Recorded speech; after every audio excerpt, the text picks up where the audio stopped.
There's a lot of people who actually watch, and when I look at the analytics, they are not subscribed.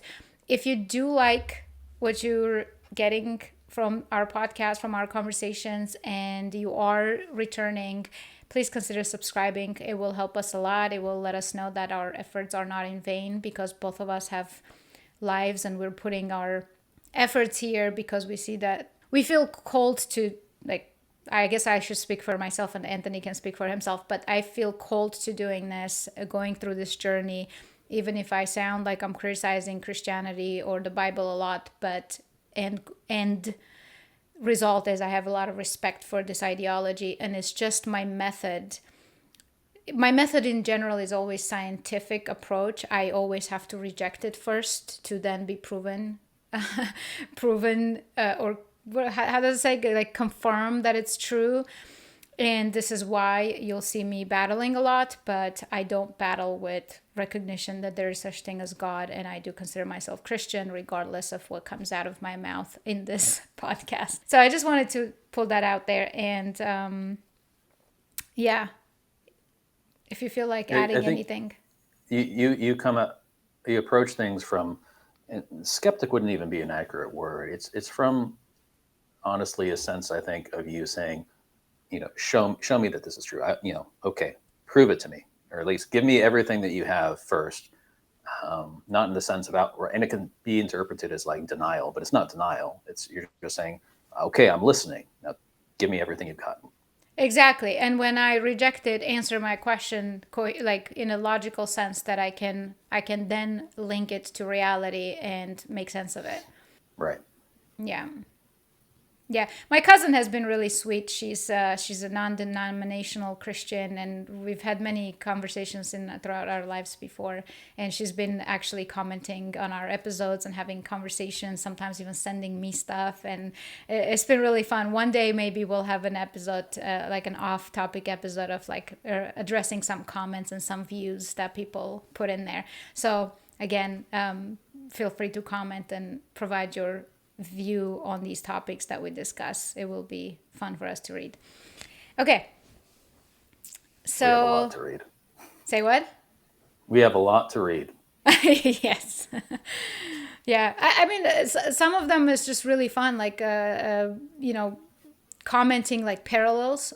Like we might read and I might not know that this connects to some other book in the Bible that confirms this other thing and whatever. So it's really fun when I see people just be like, well, one thing that she said that stood out to me is she said, Moses and whoever go up to the mountain to speak to God. And then in the New Testament, it says that Jesus goes up to the mountain and then Moses and whoever appear. And so this confirms Jesus is God, let's say, right? So I'm not there yet in all of the readings to connect those dots, but it was very interesting that I'm like making a mental note to stay tuned for that.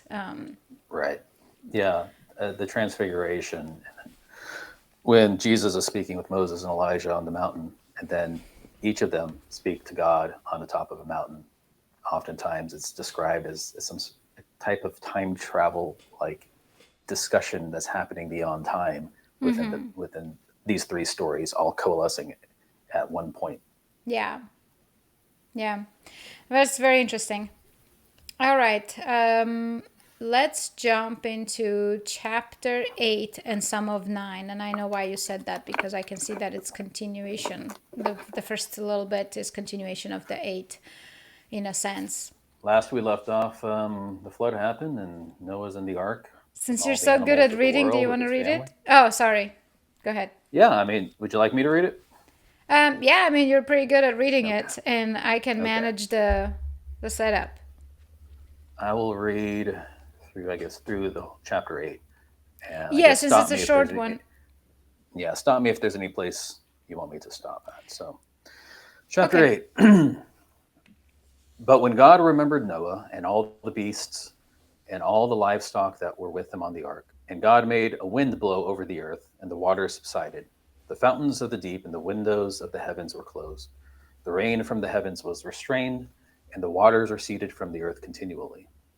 At the end of 150 days, the waters had abated, and in the 7th month, on the 17th day of the month, the ark came to rest on the mountains of Ararat.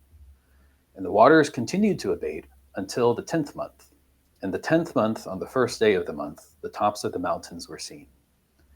At the end of 40 days, Noah opened the window of the ark that he had made and sent Actually, forth a raven. let's stop because it's a good spot to address some of the Sure. things not to forget. Things that are standing out to me, for example, but God remembered Noah and all the beasts of the that's a funny language. I'm sure it doesn't mean that God forgot and then he remembered. Oops. But Yeah. and God then was out there somewhere in the cosmos and he was like, oh, crap, the guy with the boat. I forgot about him. yeah, let's make sure he's not drowning. God made a wind blow over the earth and the water subsided. I think this is an interesting thing. Wind blow and the water subsided. I feel like the wind blowing is not necessarily about an actual wind blowing because that wouldn't necessarily cause waters to subside. Rather, it seems or feels like more like a spiritual thing to me. And I'm not sure what are the what are the popular stories about that, or do people dwell on it? But it seems like wind blowing, because I think in the creation story, the chapter 1, there's also about a wind and hovering or something. Like it feels like a second creation almost, right? Because he just wiped everything out and he's recreating it in a sense. I'm smiling because you're tapping into something important. Yeah. Okay. So it does feel like a recreation, like let's scratch and restart, so that there's going to be probably parallels with that original language, which is where the wind blowing is interesting to me. Then In Hebrew, the word for wind and the word for spirit are the same word. Very interesting. That's interesting. Wow. Okay. That's very interesting. The fountains of the deep and the windows of the heavens were closed. So this is also interesting because in the first one, it's talking about a domed type structure. It's talking about the heavens and the earth, the waters above and below type of thing. There's a parallel language there that's coming up. And then the seventh day of the month, there are lots of sevens, of course. And another thing, the 40s. So one thing I started noticing that seems to be, it would be good to research this, or maybe you might know, the numbers. You were going into numerology a lot and just talking about the significance of the numbers. 40 specifically seems to, every time it says 40, it seems to be transitional or transformational. It seems to almost always be transitional or transformational, whether it's the person is fasting and transitioning into more of a godly person, whether it's, in this case, 40 days and 40 nights, transitioning into this new world. So it seems to be 40 is usually some kind of a transition. And then, of course, rest on the mounts of Ararat. I have to obviously mention, for those who read and never know the location, this is an actual geographic location that we can pinpoint on the map. Mountain of Ararat Valley, where Armenian highlands were, and Mount Ararat was right in the center of it. And then Noah descends down to the Armenian region of Mount Ararat. Yeah, those things stand out to me. You're tapping into some important things here for sure, especially when you mentioned about how the wind seems to be more of a spiritual thing. I mean, you can obviously envision that after the storm ceased, there was a windstorm. Maybe there's a lot of wind that started blowing, and with all that wind that was blowing, the water started to subside. But because wind and the word for spirit in Hebrew is the same word, because spirit is the same thing as breath, as breathing, as wind. What you're seeing here is the imagery at the very, very beginning of Genesis, at the beginning of the Bible. Because if we remember, it says that, and in fact, I could even read it directly here. In the beginning, God made the heavens and the earth was void, darkness over the face of the deep, and the Spirit of God was hovering over the face of the waters. Yeah. And that's the key there. The word for hovering is more like a bird, like brooding over its nest. Yeah. Yeah. Right? That's actually the language that's being used here. So what we have in this imagery here is we have the Ark of Noah, and remember, God had his spirit had been pulled away from all of the people in the land, and the only people that had his spirit were Noah's family. So God's spirit is here in this ark, and it's literally hovering on top of the waters of chaos in which there is no life. And so you have the same imagery here that we had at the very, very beginning of creation. You have God's spirit on top of the waters here. Yeah. Yeah, no, it's very interesting. And it does say the very similar language, like the fountains of the deep and the windows of the heavens Right. were closed. It's very much mimicking the creation story yet Yeah, again. the windows, all right, the windows of the heaven. So 99% of the time in the Bible, when you read the word heaven, it just means the sky. Because in the ancient world, when you say heavens, you're just talking about what's above you, right? And so the Yeah. windows of the heavens were closed, so the water in the sky stopped raining, and then the waters of the deep, which are the waters in the wells, right? The aquifers, those stopped spouting water up, so everything calmed down. And the word remembered here, it's used, the way to understand it is like more like reconnecting. Your arms are members of your body, right? So, Yeah. like if I were to chop off your arm, you would say you were dismembered, right? Your arm was Yeah. dismembered. And if you were to reconnect it to your body, it's remembering, right? That member. I So see. God remembering Noah is basically saying God's reconnecting with Noah, right? So I he's see. out on this boat and he doesn't feel God, and then God reconnects with Noah. He's like, I'm reconnected with him again. It's like remembering his covenant, basically, more like. And we'll get to his covenant here later. I think it's really interesting here, the repetition of the beginning of Genesis with his spirit over the waters, and then he lands on Ararat. And we were discussing in a previous conversation some of the old maps of where the Garden of Eden was, right? And a lot of the old maps put the Garden of Eden, if you were to have a physical location, in the mountains of Ararat. Yeah, right now I have on the screen the map that you're talking about, which in ancient times, a lot of the medieval maps would depict Armenia as Eden, as well as Mount Ararat as obviously the start. So Eden, and that's very interesting that Eden, paradise, and Mount Ararat yet again connect to become the same original point. Isn't that? I never thought about that because we have a lot of maps of paradise because all those rivers come out of Armenia. Like basically, I don't know if they go into Armenia or come out of. I know you said come out of, and then but they all collect, right? The Euphrates, Tigris, and all these rivers that are in the Bible. They connect. Generally speaking, people don't interpret Genesis in the garden of having an actual physical location, but there is a tradition, which is clearly shown in some of these maps, that had it a physical location, it'd be in the highlands of Ararat. So Noah's returning back to, you're seeing this, basically the ark is paradise itself. It's the garden there, and it's returning back to Ararat. So when you say, I actually disagree that it's not a geographic, like from dawn of time, it was very much like a geographic location you can pinpoint, and people were always able to pinpoint that. There was no confusion or question about that. I think it's in recent years that, especially in the West, it basically started disconnecting, especially after Turkey took over that region. For example, like I have the map of like the just Google Maps of Mount Ararat right there, that now they've renamed it into something called Agridagi or something, but it falls right outside of Armenia, and right next to that area of what was called Nakhichevan, which literally means where one descended.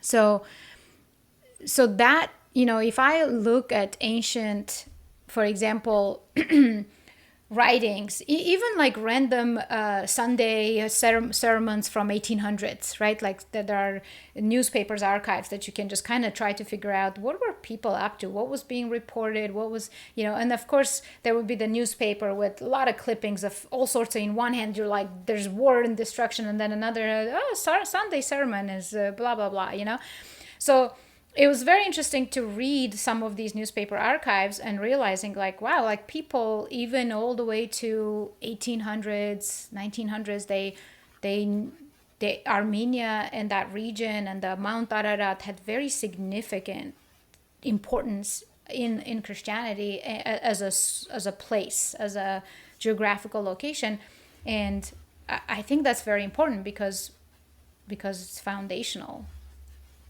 to your origin Right. story.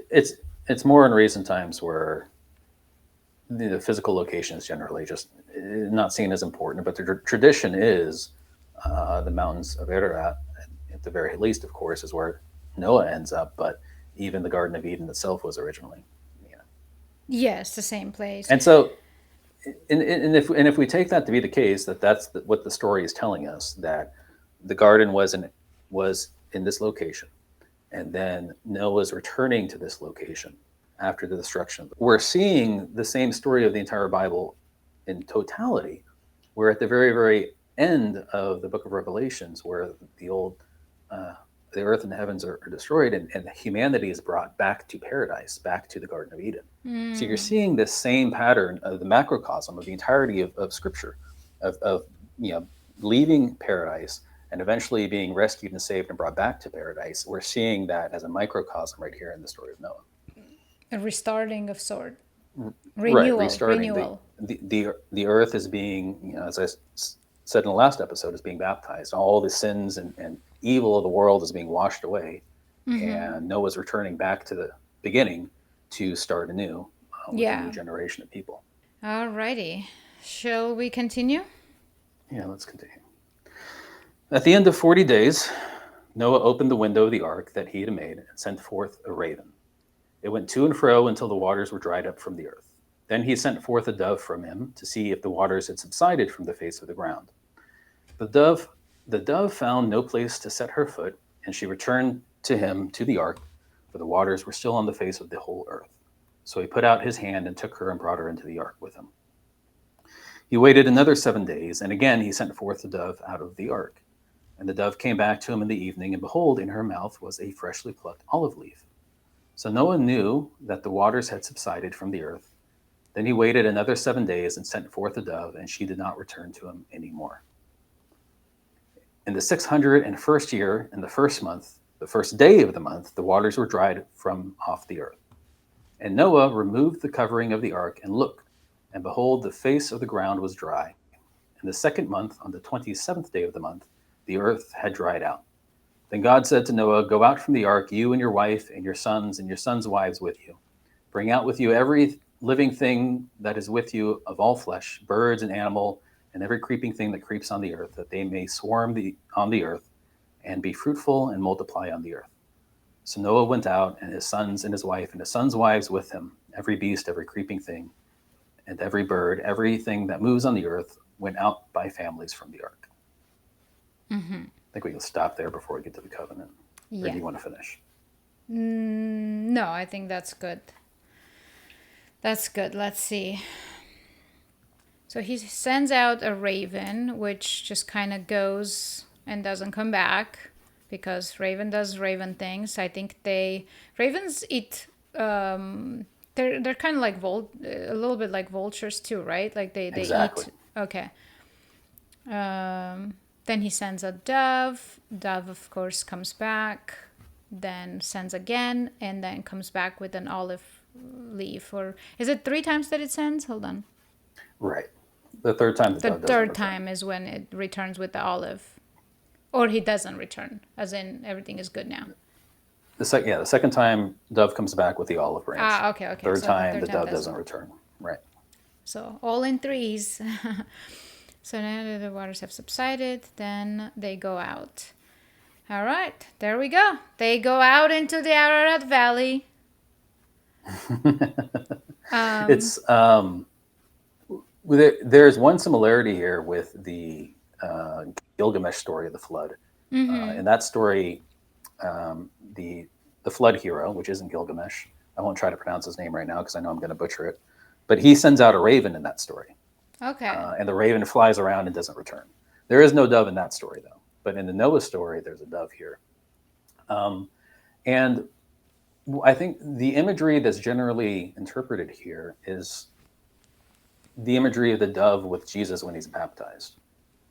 So when Jesus is baptized, right after he comes up from the water, the Holy Spirit descends from heaven in the form of a dove and lands on him. And so what seems to be the imagery here, so in the ark is God's Spirit.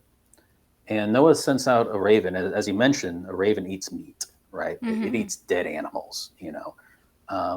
And in the story here, the raven goes out and just flies around and doesn't return. It just keeps flying and flying and flying until it finds ground. But the dove is looking for not carrion, not dead flesh everywhere, but looking for some, you could call almost holy ground, some place for everyone who's on the ark to be able to live.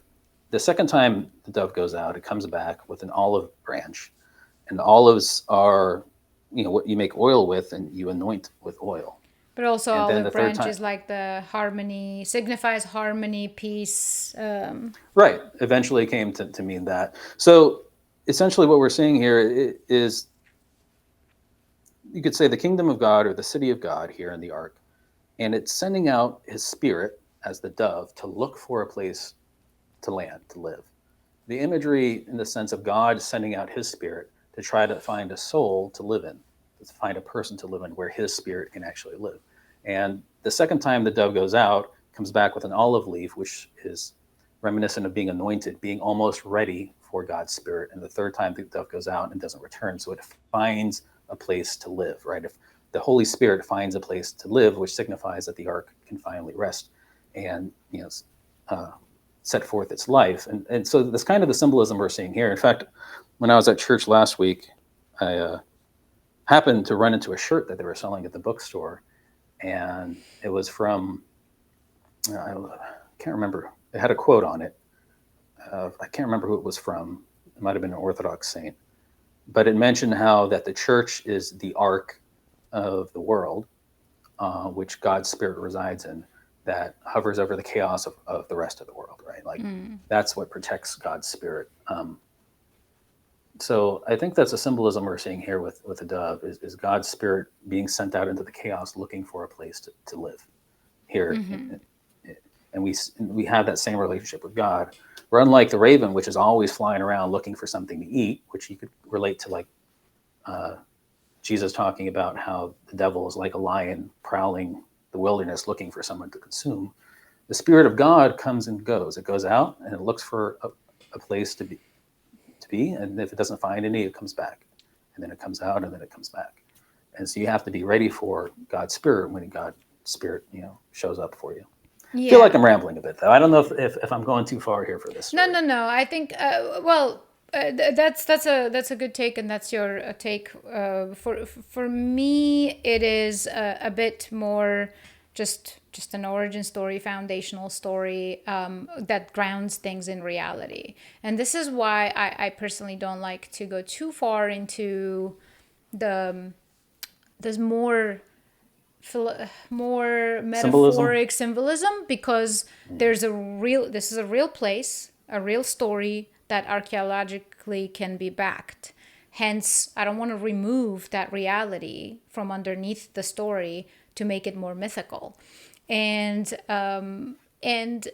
the fact that Gilgamesh has such parallels is also saying a lot, because again, the region shared all these myths equally, right? Meaning they were all from this region, so hence they were all recording the same observations, the flood, the story, the legends, like him sending out raven. And I believe you said that in Gilgamesh they also land on Mount Ararat as well. It's one interpretation. Okay. You know, the mountain I think that they mentioned in the story doesn't have a particular doesn't name. have it doesn't have a mountain in modern day with the same name.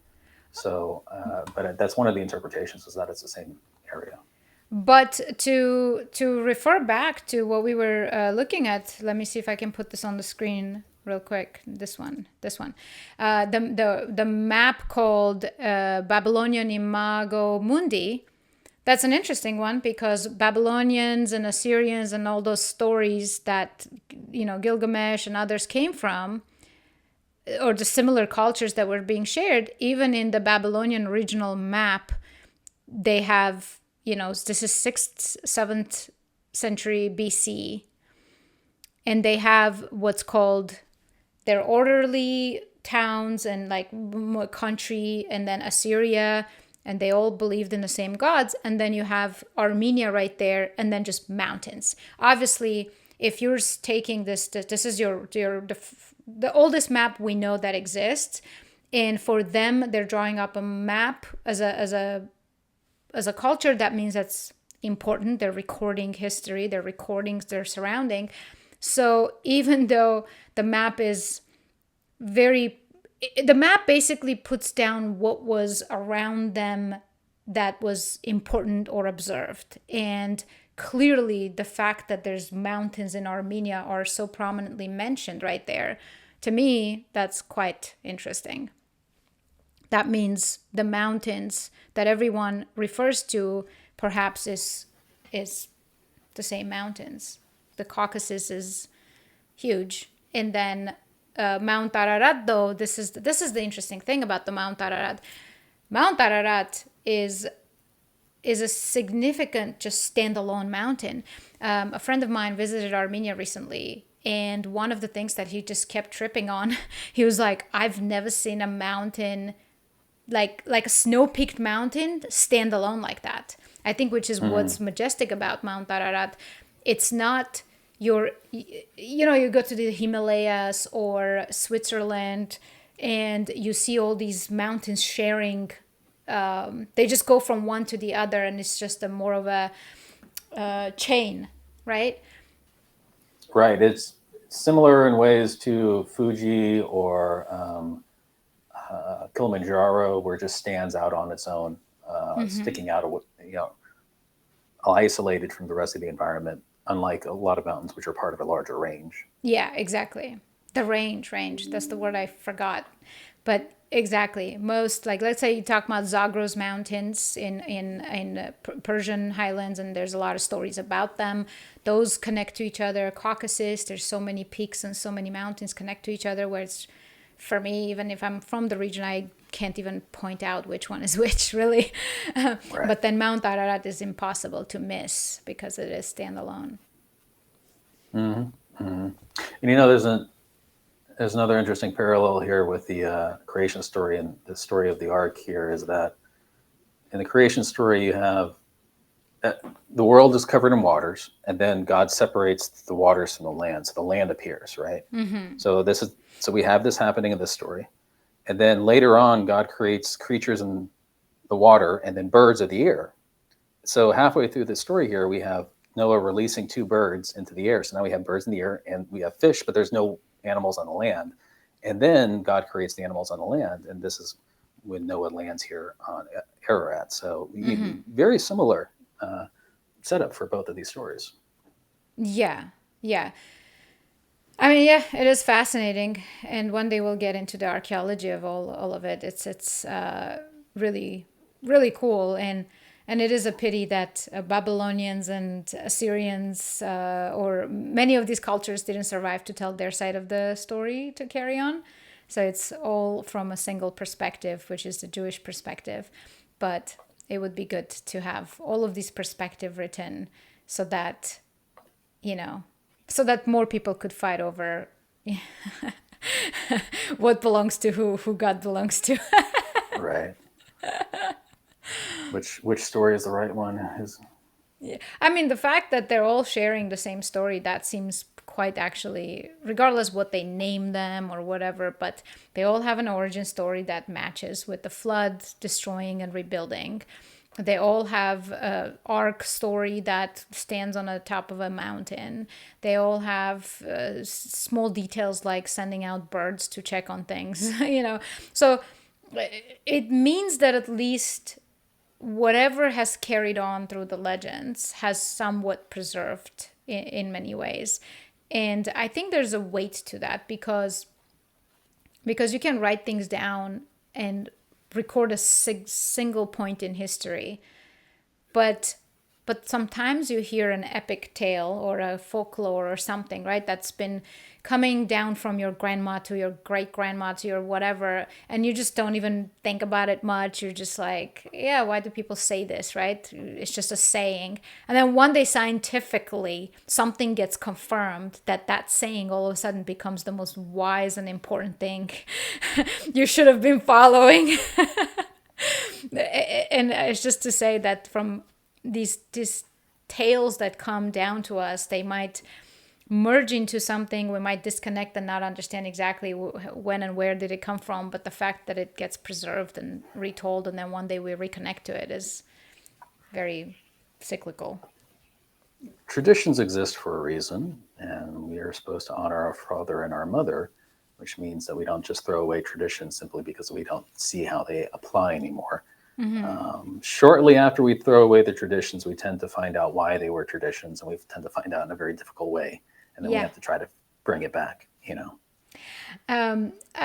Quick story. So I was watching this long time ago. I was watching this TV something, some documentary that they maybe did, and somehow it was an American show, but they went to Armenia and they were in the town I grew up in, which is, even Armenians don't know the existence of this town. Okay, it's right on the border of Turkey. It's a very small village.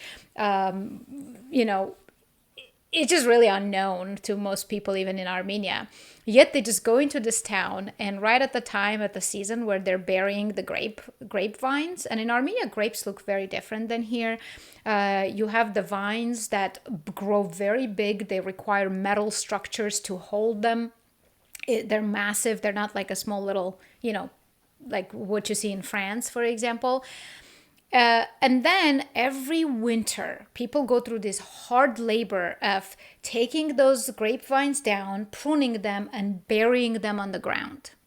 And then in the spring, they have to open this back up and unplug it and put it back on this this metal structures. It's very massive work that everybody gets involved in, that you have to, otherwise the grapes will not survive. The show asks this guy, he's like, why do you bury the grapes? And then the guy is just like, I don't know, our grandpas did it and our great-grandpas did it and we're just doing it. I don't know, it just must be good, must be what's right. And I remember thinking like, wow, that's insane. And then after we discovered in our one cave the entire wine facility, the grape DNA that links back to, very fascinating, it just links back to 3,000-year-old grape varieties that doesn't exist anywhere else in the world. Now you have this grape DNA that has survived, and the type of grape that is still surviving and carrying on in Armenia. And it's usually found only in Armenia. Even French companies have so many, they just have bought out majority of Armenian grape culture in a sense, because they make their cognac out of it. They make a lot of wine there too. And then you're just thinking about it. It's like, it's very interesting that people preserve this tradition, and now scientifically we realize that there's something remarkable that has happened in preserving the same DNA that connects back to 3,000 years. But I think a lot of progressiveness happens where you just throw out these things because you're like, I can't explain it, so I'm just going to throw it out. And then later we realize we've just really cut the cord or the chain of something important. I don't know. Right. Yeah. I mean, all traditions need to be reanalyzed at some point in time. But just because you don't understand why it became a tradition doesn't mean it never had a reason to begin with. And then that's one of the major faults with progressivism, especially modern progressivism, that tends to throw out traditions simply because they don't understand why it ever became a tradition to begin with. So they come up with some oppressive story that, it must have been some sort of way to oppress people, so we need to get rid of it to give people freedom. And then there's negative consequences from that. And then we have to try to pull everything back together. And that's what happens when you don't honor your father and mother and you don't honor your traditions. You don't actually try to keep and understand why things are done in a particular way. Not to say that things always have to be done in a particular way. Yeah. But if you forget why they're done, you're going to end up getting rid of practices that are pretty important in maintaining civilization. And at some times could be catastrophic and irreversible, actually. This is why, like, when progressive, like, there needs to be a really middle balance point when it comes to especially progressiveness and conservatism, especially in the West, because it tends to go from extreme to extreme. And it's like, you don't throw out something without understanding. That's one. So unless you fully understand it, don't throw it out. And you also do not throw out and replace when you haven't fully imagined the outcome. So sometimes progressives introduce something without having any clue how it's going to, like, develop. And sometimes it develops into chaos and horrific outcome, and then it's like, oh, okay, let's just do this now. It's just like, just for Right. the sake of progressiveness, things just must change. And oftentimes the default to explain something is to apply some sort of evil motivation behind it, Yeah. right? Oh, there's this tradition. I don't like it. I don't understand why it was created. So it must have been created for some sort of nefarious intent. Therefore, I'm justified in getting rid of it, right? Yeah. Instead of actually assuming that there was some sort of good intention behind the tradition developing, you just assume, okay, well, it must be something evil behind it. So therefore, I'm justified in getting rid of it. It's very shallow thinking, and Yeah. you know, some traditions eventually need to fade away, but you should really understand them before you start that process. Yes, I'm definitely happy that, I don't know, beheading and draining children's bloods to sacrifice them to gods has died away. Maybe it has died away, but As far as we know, right? some things, yeah, some things we can throw out for sure. But yeah, we have to be careful and understand what is it that we're throwing out. So let's finish the chapter here. Oh yeah.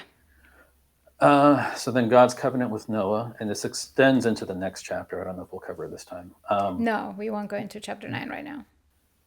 Then Noah built an altar to the Lord and took some of every clean animal and some of every clean bird and offered burnt offerings on the altar. That is, he burned the animals after he killed them, not burn them alive. I sure hope so. Yeah. And that's where kosher comes from, is that it's the most humane way to kill an animal so it doesn't feel pain. Yeah. And when the Lord smelled the pleasing aroma, the Lord said in his heart, I will never again curse the ground because of man, for the intentions of man's heart is evil from his youth. Neither will I ever again strike down every living creature as I have done.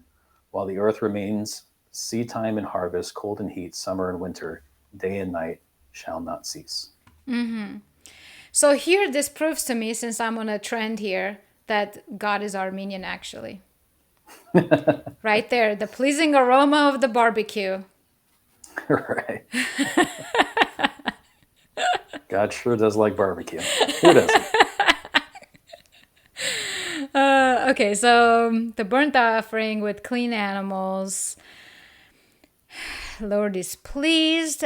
Okay, I will never again curse the ground because of man, for the intention of man's heart is evil from its youth. So this is obviously very interesting, because now God says, I know you bastards are evil and you're going to keep Right. doing the same shit. Pardon my French. Mm-hmm.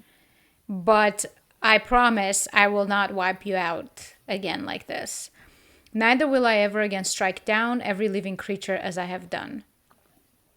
So basically, God regrets. I feel like this is where God had an emotional moment, just got mad and angry and just wiped everything out, and then was like, oh man, I will not do this again. Sorry, I was a little bit out of hand. See, God was hangry. He was just hungry, which is why when they offered him the barbecue, he was like, "Oh, I was just hungry this whole time. I'm sorry, I killed the whole world. I just needed a snack. My bad. I won't do it again." Hey, this fits into human God is way nature. more human than we think. I mean, exactly. This is why sometimes I'm like, hey, maybe this is just a scientist running an experiment. We're the experiment in the lab. Yeah. No, that part is very interesting. And then while the earth remains, seed time and harvest, cold and heat, basically what it had established before remains the same. As in, we have seasons, we have, yeah, seasons, seed times and harvest as in agriculture, day and night shall not cease. Yeah.